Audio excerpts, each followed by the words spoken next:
Assalamualaikum warahmatullahi wabarakatuh. Apa kabar sahabat Al-Raya Channel yang beriman? Mudah-mudahan sahabat selalu diberikan kesehatan dan masih selalu setia bersama kami di channel yang selalu menghadirkan kisah-kisah inspiratif. Pada kesempatan kali ini, kami sudah menyiapkan satu kisah berhikmah untuk menambah iman kita, yaitu kisah Abu Nawas yang melegenda. Sebelum itu, mari kita support channel ini dengan cara like dan subscribe, klik tombol lonceng biar sahabat nanti dapat konten bermanfaat lainnya. Selamat menikmati. Setiap kali ada tetangga yang mengadakan pesta, biasanya Abu Jahil lah yang paling rakus. Tanpa rasa malu, ia makan semua hidangan yang ada di meja makan. Bahkan ia pernah sampai menyembunyikan makanan di dalam kantong bajunya. Perbuatannya ini membuat tamu-tamu yang lain merasa risih. Tapi oleh Abu Nawas dijadikan kesempatan untuk mengerjai Abu Jahil. Dan peristiwa ini sudah sering kali terjadi. Dimanapun tempat yang mengadakan acara pesta, lalu Abu Jahil menunjukkan sifat rakusnya, disitulah Abu Nawas langsung mengerjainya. Tentu saja ulah konyol Abu Nawas ini membuat para tamu yang hadir tertawa terpingkal-pingkal. Sementara Abu Jahil yang sering jadi bahan tertawaan menyimpan rasa dendam kepada Abu Nawas. Ia pun berniat ingin membalas perbuatannya. Hingga pada suatu ketika, Tuan Hamid yang merupakan tetangga mereka hendak mengadakan pesta syukuran. Semua tetangga diundang untuk makan malam, termasuk Abu Jahil dan Abu Nawas.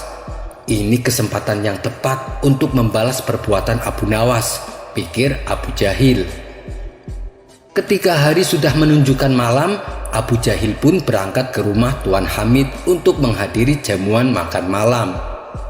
Sesampainya di sana, ternyata para tamu undangan sudah duduk berkumpul di depan meja yang besar. Di situ nampak juga Abu Nawas yang sedang duduk sambil ngobrol bersama tamu yang lain, sembari menunggu hidangan yang akan disajikan. Abu Jahil lalu menghampiri mereka.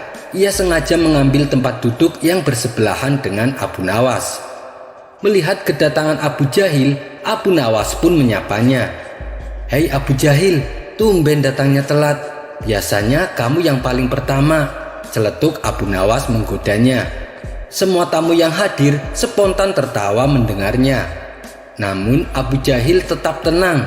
Ia tak terpancing dengan ledekan Abu Nawas. Tidak berapa lama, datanglah hidangan sop kambing yang sangat lezat dan menggugah selera. Setelah sop kambing tersebut diletakkan di meja makan, tibalah waktunya untuk menyantap hidangan. Abu Jahil yang biasanya paling pertama mengambil makanan, memilih untuk tetap tenang. Ia hanya memandangi para tamu yang tengah asik mengambil sop kambing. Begitu juga dengan Abu Nawas. Ia terlihat sangat antusias mengambil sop kambing di meja makan. Lalu ia menyantapnya dengan sangat lahap. Mungkin karena sedang lapar, Abu Nawas sampai beberapa kali menambah porsinya.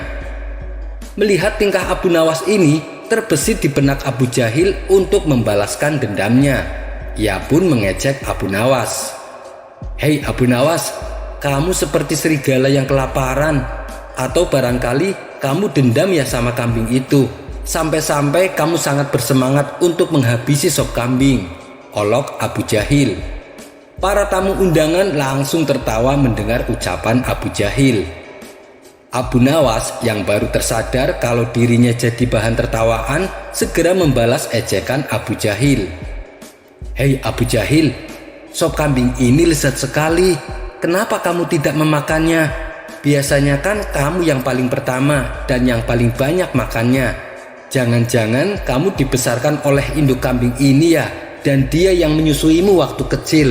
Makanya kamu tidak tega untuk menyantap dagingnya," balas Abu Nawas. Mendengar ucapan Abu Nawas, para tamu yang hadir tertawa terpingkal-pingkal. Bahkan tertawa mereka lebih kencang dari sebelumnya. Sementara muka Abu Jahil seketika berubah memerah menahan emosi. Ia pun memilih untuk meninggalkan acara pesta yang diadakan di rumah Tuan Hamid. Kisah selanjutnya. Seperti biasa, Raja Harun al-Rasyid lagi-lagi memberikan misi mustahil kepada Abu Nawas. Ia tak bosan-bosannya mengetes kecerdikan Abu Nawas.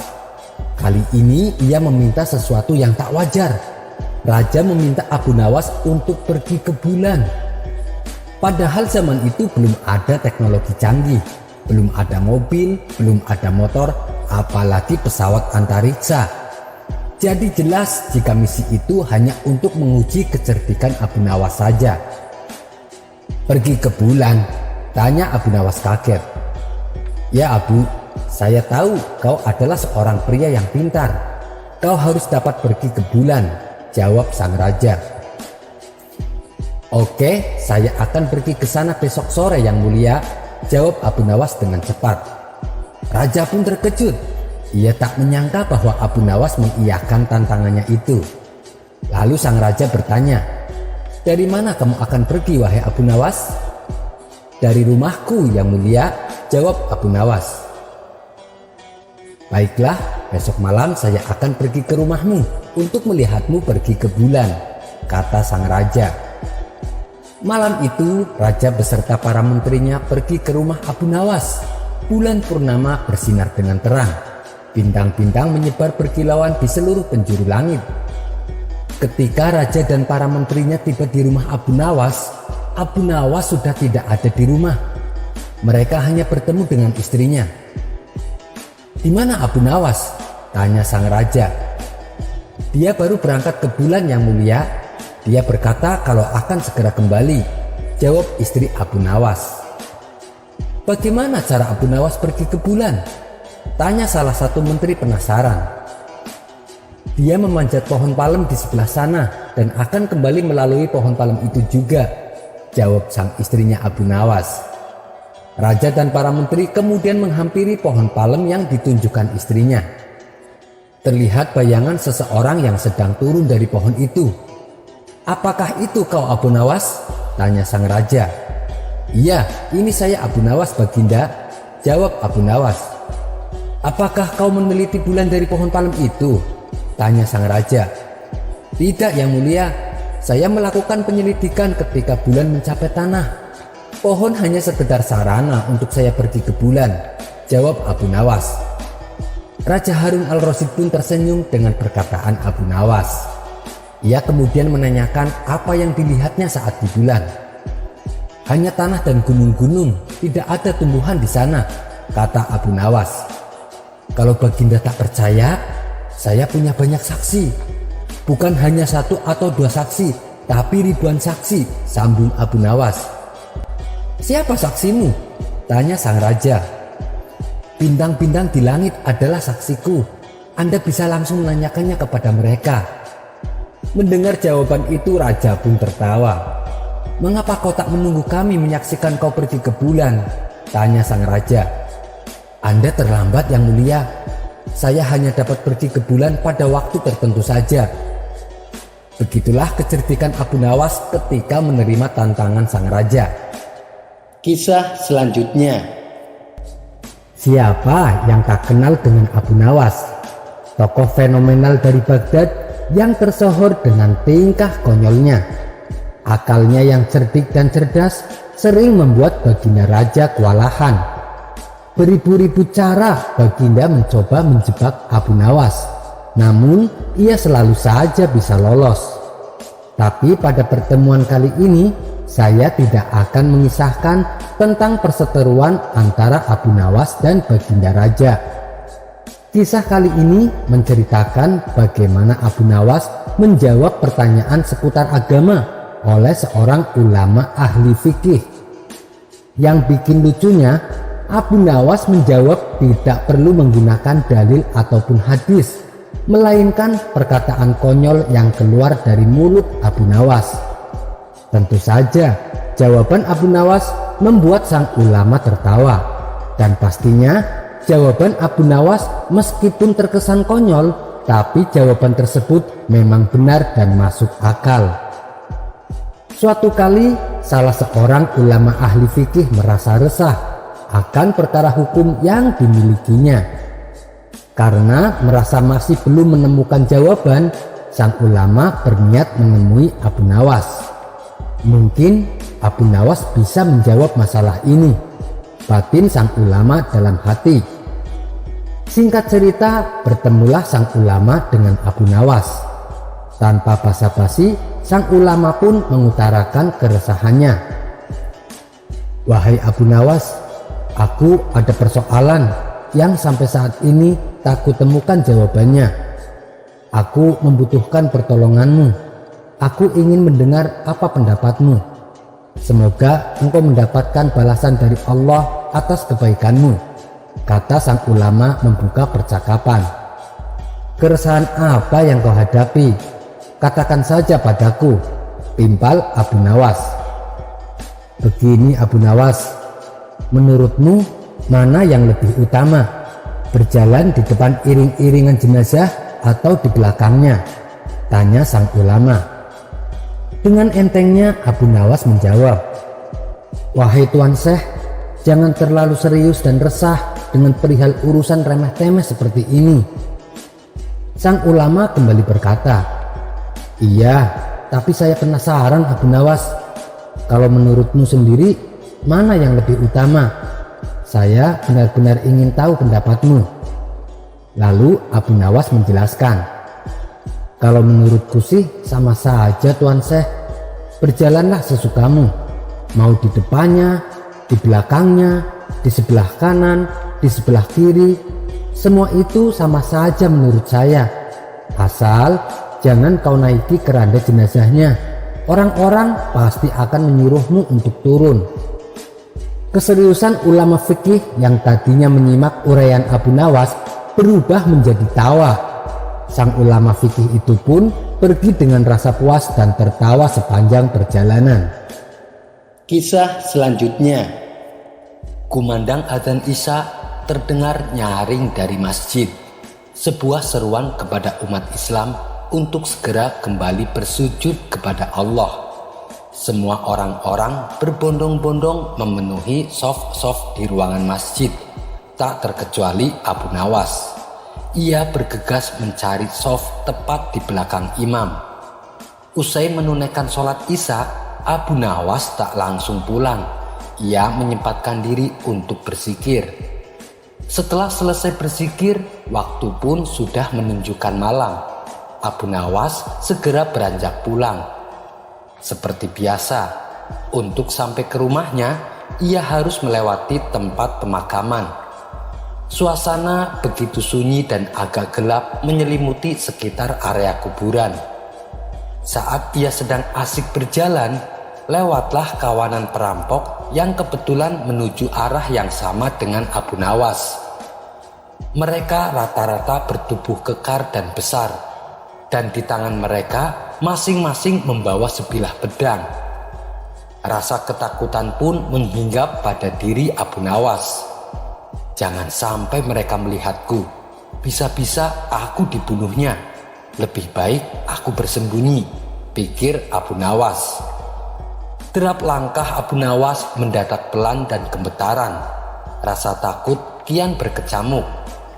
Tiba-tiba matanya tertuju pada sebuah lubang makam yang baru saja digali. "Nah, ini tempat yang aman untuk bersembunyi," ujar Abu Nawas. Ia pun langsung melompat ke bawah, masuk ke lubang makam dan bersembunyi di situ. Namun apa yang diharapkan tidak sesuai dengan kenyataan.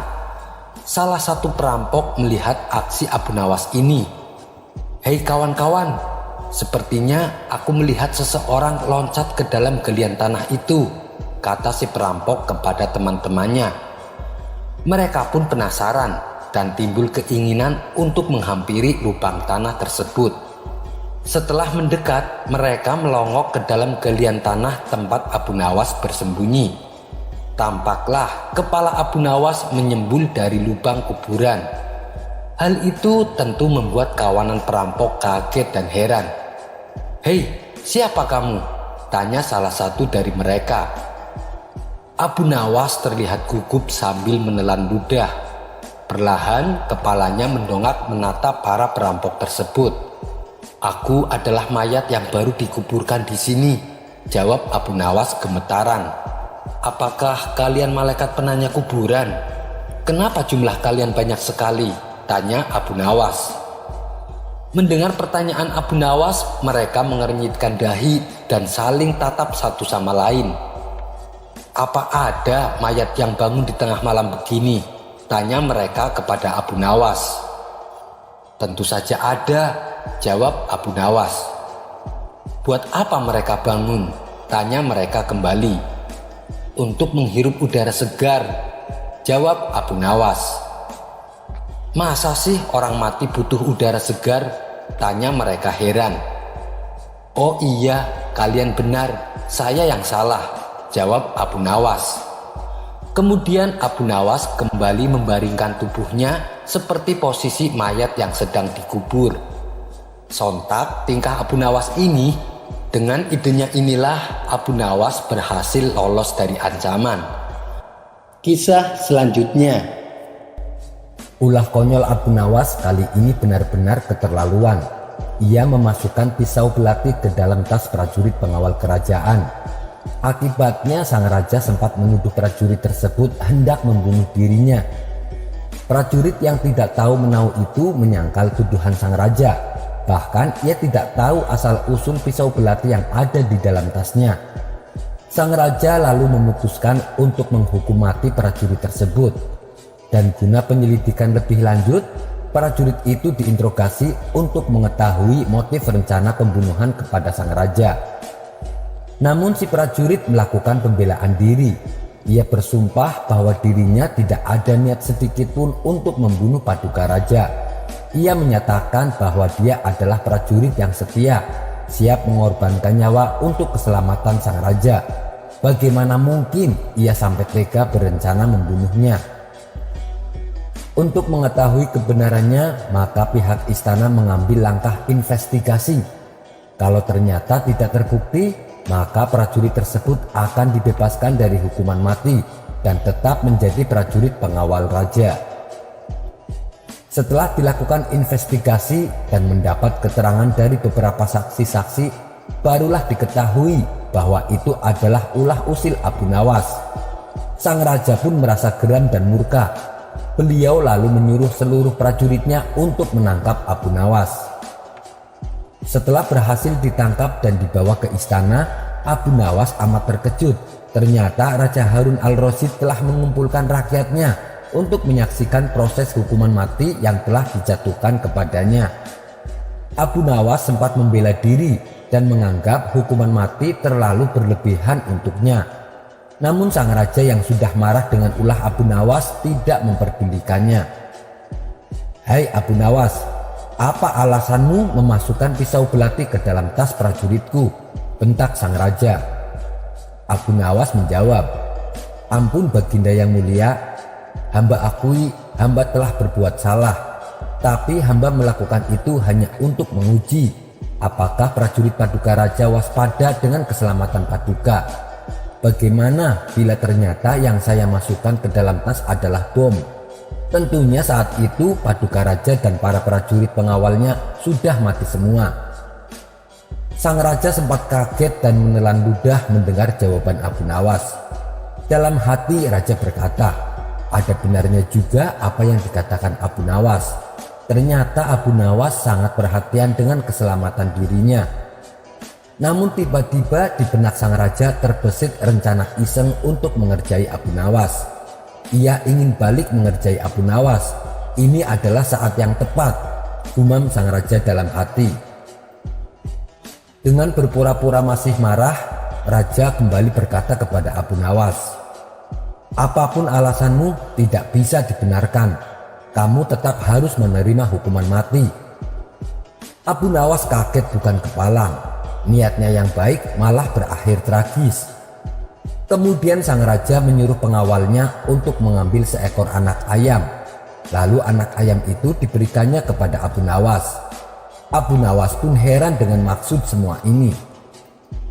"Hai Abu Nawas," hardik sang raja, "kamu pegang anak ayam itu dan silahkan kamu bunuh anak ayam itu dengan cara apapun terserah kamu. Karena saya akan membunuhmu persis seperti cara kamu membunuh anak ayam itu." Sejenak Abu Nawas terdiam. Ia pun memutar otak mencari cara agar lolos dari hukuman mati. Namanya saja Abu Nawas, pasti tidak akan kehabisan akal. Ia perlahan mengangkat anak ayam dan mengelus pantat anak ayam itu, lalu meniup-niup pantat anak ayam dengan mulutnya. Melihat itu sang raja bingung. "Apa maksud dari perbuatanmu itu, wahai Abu Nawas? Aku menyuruhmu untuk membunuh anak ayam itu," ucap sang raja. Abu Nawas menjawab, "Iya, beginilah cara saya membunuh anak ayam, Paduka yang mulia. Saya meniup pantat anak ayam agar perutnya penuh dengan angin, dan lama-lama pasti bisa menyebabkan kematian." "Ada saja cara Abu Nawas lepas dari jebakan saya," ucap sang raja dalam hati. "Mana mungkin saya meniup pantat Abu Nawas? Dasar kurang ajar Abu Nawas," sambungnya dalam hati. Karena merasa kesal gagal mengerjai Abu Nawas, sang raja pun menyuruh Abu Nawas agar segera pergi dari hadapannya. Abu Nawas kembali selamat dan lepas dari jebakan baginda Raja Harun al-Rasyid. Kisah selanjutnya. Suatu hari ada seorang pencuri yang sangat lihai di kota Baghdad, sehingga sering membuat cemas dan gusar penduduknya. Berbagai cara telah ditempuh untuk dapat menangkap si pencuri, namun nihil, tak ada hasil sama sekali. Sang pencuri tetap saja tidak dapat ditemukan. Tentu saja hal ini semakin membuat khawatir penduduk di sana. Sampai suatu ketika ada salah satu saudagar kaya yang mengadakan sayembara untuk menangkap pencuri tersebut. Sebelumnya saudagar itu telah kehilangan hartanya akibat dicuri.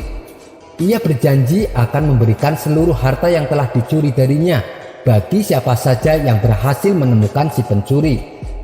Sebab saudagar kaya itu merasa penasaran, sebenarnya siapa pencuri yang begitu lihai mencuri hartanya. Begitu sayembara ini diumumkan, tentu saja sangat banyak penduduk yang berpartisipasi. Bagaimana tidak, hadiah yang ditawarkan begitu menarik perhatian mereka. Namun apa yang terjadi? Tetap saja tidak ada yang berhasil mengungkap siapa pencurinya. Sampai akhirnya sang hakim memutuskan untuk meminta bantuan kepada Abu Nawas. Ya, Abu Nawas memang terkenal dengan akal cerdiknya. Hampir semua permasalahan dapat ia pecahkan dengan cara yang unik. Mendengar berita tersebut tentu saja membuat si pencuri menjadi takut dan khawatir, sebab ia tahu betul siapa itu Abu Nawas. Dia juga sempat berpikir untuk kabur melarikan diri ke kota lain. Namun dia abaikan pikiran itu, karena menurutnya melarikan diri hanya akan membuat penyamarannya terbongkar dan membuatnya sulit untuk mencuri di kota itu lagi. "Aku harus berhati-hati, jangan sampai terjebak tipu muslihat Abu Nawas," ujar si pencuri dalam hati. Keesokan harinya Abu Nawas meminta semua penduduk untuk berkumpul di balai kota. Tidak boleh ada yang tidak datang, semuanya wajib hadir. Setelah semua penduduk berkumpul termasuk si pencuri, kemudian Abu Nawas berkata dengan lantang, "Wahai para penduduk kota, kali ini aku akan memberikan kalian masing-masing sebuah tongkat sakti yang telah aku beri mantra. Tongkat ini harus kalian kembalikan kepadaku besok pagi di pengadilan kota. Tapi ketahuilah bahwa tongkat ini akan bertambah panjang 5 cm ketika dipegang oleh si pencuri. Dan bagi yang tongkatnya berubah bertambah panjang 5 cm, maka dialah pencurinya." Untuk membuktikan kesaktiannya, Abu Nawas mengarahkan tongkat itu ke sebuah pohon. Secara tiba-tiba, pohon tersebut langsung meledak dan tumbang ke tanah. Penduduk kota yang hadir pun merasa takjub dengan apa yang telah mereka saksikan. Mereka mengira telah melihat kekuatan luar biasa yang terdapat pada tongkat Abu Nawas, tanpa mereka sadari bahwa pohon itu sebenarnya telah ditaburi bubuk mesiu peledak oleh istri Abu Nawas. Dan ketika mendapat isyarat dari Abu Nawas, sang istri menyalakan api ke arah sumbu mesiu untuk meledakkannya. Hal ini tentu saja membuat hati si pencuri menjadi semakin takut dan panik. Sebelum pertemuan berakhir, Abu Nawas membagikan satu persatu tongkatnya kepada seluruh penduduk kota. Rupanya Abu Nawas sudah menyiapkan banyak tongkat dengan ukuran panjang yang sama. Setibanya di rumah, si pencuri mulai merasa gelisah. Dia terus berpikir bagaimana caranya agar tidak ketahuan identitasnya. Sampai akhirnya sebelum tidur dia menemukan cara yang menurutnya tepat. Ia pun segera mengambil tongkat itu dan memotongnya 5 cm. Dengan begitu tongkatnya tidak akan bertambah panjang 5 cm. Si pencuri pun akhirnya dapat bernafas dengan lega, sebab dia berpikir telah menemukan cara tepat untuk mengelabui Abu Nawas. Pada pagi harinya, satu persatu penduduk menyerahkan tongkat mereka untuk diperiksa panjangnya oleh Abu Nawas. Dengan penuh percaya diri, si pencuri juga menyerahkan tongkatnya kepada Abu Nawas. Setelah itu, dengan wajah ceria, ia meninggalkan tempat itu. Namun belum sempat ia pergi jauh, tiba-tiba Abu Nawas menyuruh pengawal untuk menangkapnya. Kemudian si pencuri dihadapkan kepada Abu Nawas. "Selama ini ternyata kamu pencurinya," kata Abu Nawas. "Kamu telah membuat resah penduduk kota." "Apa buktinya? Jangan asal main tuduh," sanggah si pencuri mencoba mengelak. "Buktinya adalah tongkat kamu berkurang 5 cm, balas Abu Nawas. "Kamu pasti potong tongkat itu 5 cm untuk mengelabui aku dan berharap tongkatnya tidak bertambah panjang agar kamu tidak ketahuan sebagai pencurinya. Tapi ketahuilah, mana ada tongkat bisa panjang dengan sendirinya. Itu kan hanya tipu muslihat saya untuk mengungkap siapa pencurinya." Sadar justru dirinya yang telah dikelabui Abu Nawas, si pencuri pun akhirnya pasrah dan mengakui perbuatannya. Kemudian ia dimasukkan ke dalam penjara untuk mendapatkan hukuman. Sementara harta saudagar kaya yang disimpan pencuri diberikan kepada Abu Nawas sebagai hadiahnya. Namun karena kebijaksanaannya, Abu Nawas menyerahkan sebagian harta curian itu kepada keluarga si pencuri, dan sebagian lagi dia gunakan untuk dirinya, serta dibagikan kepada orang-orang di sekitarnya yang membutuhkan. Kisah selanjutnya. Di suatu pagi yang cerah, Abu Nawas tampak duduk santai di depan rumahnya. Lama-kelamaan akhirnya ia pun merasakan jenuh. Dan untuk menghilangkan rasa jenuhnya, ia memutuskan pergi ke warung untuk nongkrong bersama kawan-kawannya. Akan tetapi setibanya di warung ternyata masih sepi. Karena tak ada seorang pun di situ, Abu Nawas lalu memilih untuk jalan-jalan ke pasar. Sesampainya di pasar, Abu Nawas berjalan ke sana kemari hingga sampailah ia di pasar hewan. Di situ Abu Nawas melihat ada seekor keledai yang tampak kesakitan. Karena merasa kasihan, ia berniat membeli keledai tersebut. Maka Abu Nawas pun menghampiri penjualnya.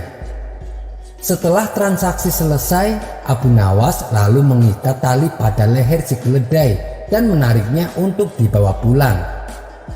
Saat Abu Nawas di tengah perjalanan, ternyata ia telah diawasi oleh 2 orang pencuri. Abu Nawas tak menyadari kalau dirinya sedang diikuti oleh kedua pencuri tersebut.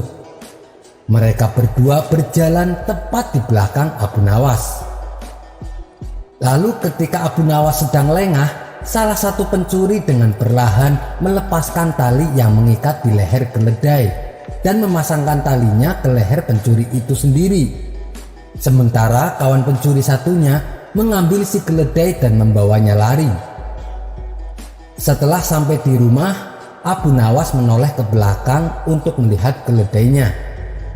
Abu Nawas langsung kaget dan terkejut karena keledai yang dibawanya berubah menjadi manusia dengan kepala terikat. Dengan terheran-heran, Abu Nawas pun bertanya kepadanya, "Kamu ini siapa?"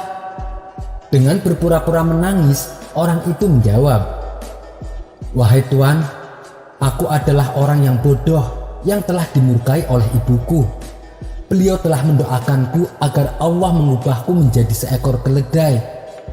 Dan doa beliau pun dikabulkan oleh Allah. Kemudian mereka menjualku di pasar. Namun berkat barokah tanganmu, bentukku dapat berubah kembali menjadi manusia seperti semula." Pencuri itu pun lalu mendekat dan menciumi tangan Abu Nawas, seraya mengucapkan terima kasih dan minta didoakan. Entah kenapa, kali ini Abu Nawas bisa dengan mudahnya percaya atas perkataan si pencuri tersebut. Bahkan ia menasehati agar jangan lagi mengulangi kesalahannya dan senantiasa untuk berbakti kepada orang tuanya. Abu Nawas pun lalu melepaskan pencuri tersebut. Hari berikutnya Abu Nawas kembali jalan-jalan di pasar. Dan ketika sampai di pasar hewan, tiba-tiba ia melihat keledainya yang dibelinya tempo hari. Dengan cepat Abu Nawas mendatangi keledai tersebut dan membisikkan ke telinganya, "Wahai pria kurang ajar, kamu tidak mendengarkan nasihatku, sehingga ibumu murka lagi padamu dan kembali mengutukmu menjadi keledai. Kali ini aku tidak akan membelimu lagi," ujar Abu Nawas geram lalu meninggalkannya. Sekian dulu perjumpaan kita kali ini. Sampai bertemu lagi di kisah selanjutnya. Terima kasih yang sudah subscribe dan setia menonton channel ini. Wassalamualaikum warahmatullahi wabarakatuh.